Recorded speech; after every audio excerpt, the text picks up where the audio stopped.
Hello students, today we will have a new chapter, Young Sherlock Holmes. This lesson is about the famous detective Sherlock Holmes. I hope you all are aware of detectives and you all love to see detective stories.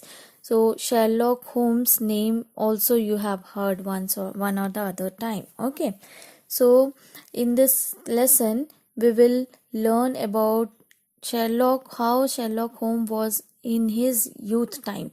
When he was young, how he was. Okay, we all are aware of adult Sherlock Holmes, but in this story, by this story, we will come to know how he was when he was young. Okay, then here in this story, you will find that Sherlock Holmes meets his new roommate and he makes all correct deductions about his new roommate except one he gets wrong, otherwise all other deductions was completely correct. How he had done that we will come to know in this story. Let's start the story. Stop, the tall young boy, about to throw his violin out of the window, turned around. He hadn't noticed the rather short, fat boy who had just moved in to become his roommate at the boarding school. Isn't that violin valuable? Continued the fat boy. I should have mastered it by now. Mastered means completely learnt. The tall youth boy replied. He was thin and intelligent looking, with an edge of impatience. How long have you been playing? 3 days. He studied the newcomer and his belongings. You are the new boy. So students, the story starts with the entry of a short fat boy in the room. That short fat boy is the roommate of Sherlock Holmes. And the tall young boy who is going to throw the violin out of the window is the Holmes. When Holmes was throwing the violin out, he didn't notice that someone is entering. Okay, so when the short boy entered and he saw that Holmes is throwing the violin out, he asked that isn't that violin is valuable?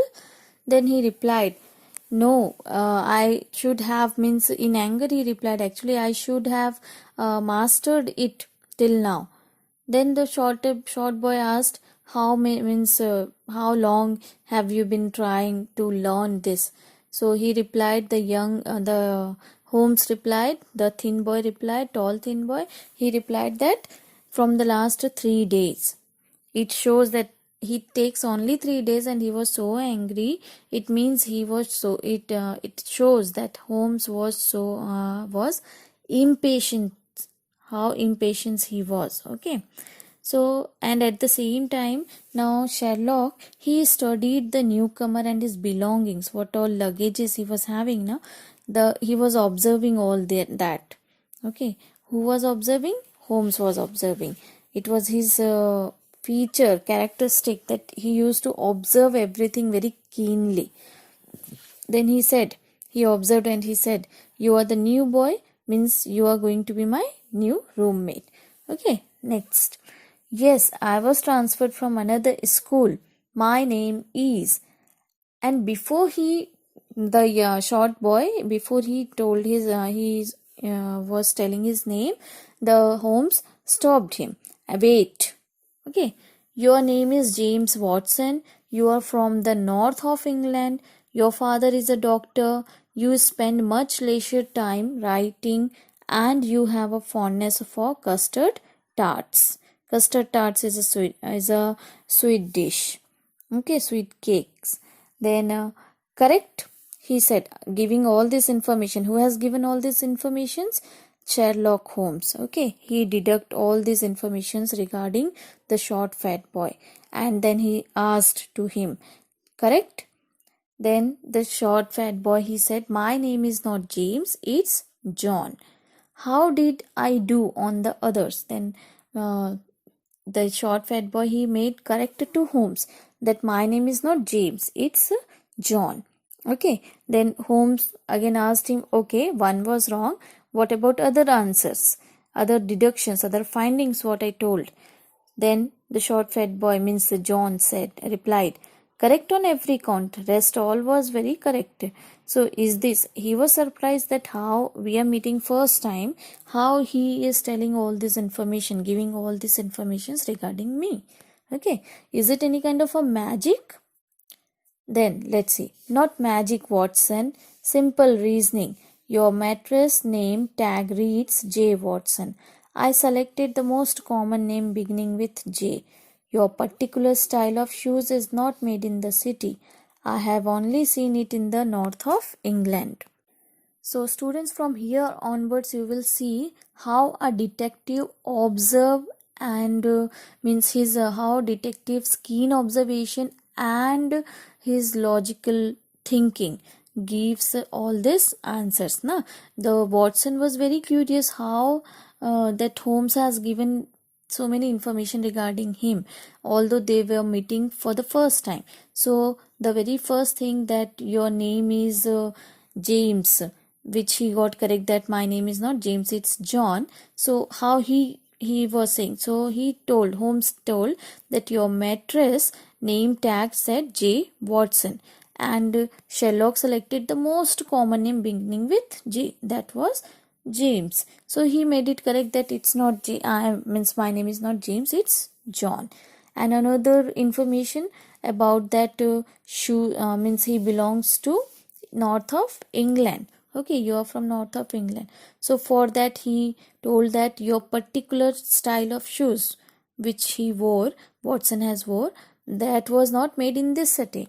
It was made in the north of England. That's why Holmes said that you're from north of England. Okay. Watson was very surprised. Watson was amazed. Amazed means surprised. Means he was impressed, you can say. Okay, next. The tall boy went on. The middle finger of your left hand has a callus, the sign of a writer. You were carrying the Hunter Encyclopedia of Disease, a handbook only available to physicians. Since you obviously have not attended medical school at your age, I concluded the book was given to you by an older person, someone very close to you, who was concerned for your health, your father, the doctor. Okay, so third information Holmes gave, that your father is a doctor. So for that he has given the reason that you are holding a book named encyclopedia, the Hunter Encyclopedia of Disease. Okay, so that book is only available to physicians and you are too young to go to medical school. That's why Holmes concluded that it may be given to you by some near and beloved person who is going to care about you. That's why he said that your father is a doctor. And even he told that you spend much time in writing. So how he concluded, how Holmes concluded that Watson spent much time in writing, as Watson had a callus, which is common sign of writer. Callus means a kind of a hard skin. When we used to write continuously, that part used to get hard. That is known as callus. Okay. Next, and the custard tarts. So the last information what Holmes gave about this Watson is that you are fond of custard tarts. Custard tarts is a sweet cake. So how he said this? For this he has for that he had given the reason. Simple. A stain of yellow custard is on your collar. That particular color is used in making custard tarts. And well, your fat and round shape convinced me that you have eaten many of them before. So how he concluded that Watson is fond of custard? Because of the yellow stain which was on his cloth. Okay, and from the color also, that this color is used in making custard tarts. And at the same time, Holmes was behaving quite rude over here. He is saying fat and round also, which is not good on his part. Okay. Next, let's continue. There is no need to be rude, replied Watson. Ring. A school bell ended the conversation. "Come, we haven't all day," said the tall youth as he rushed out of the doorway. "By the way," Watson called after him, "what is your name?" "Holmes," came the answer. "Sherlock Holmes." Okay, so Watson also said, "Don't be rude by calling me as a fat and round." Okay, and at the same time, the school bell rings. After the school bell, means with the school bell, they stopped their conversation and they left for the class. And while on the way, Watson asked him, "What's your name is?" He replied, "Sherlock Holmes." So like this, means by this story you came to know that how the Holmes behaved during his younger age.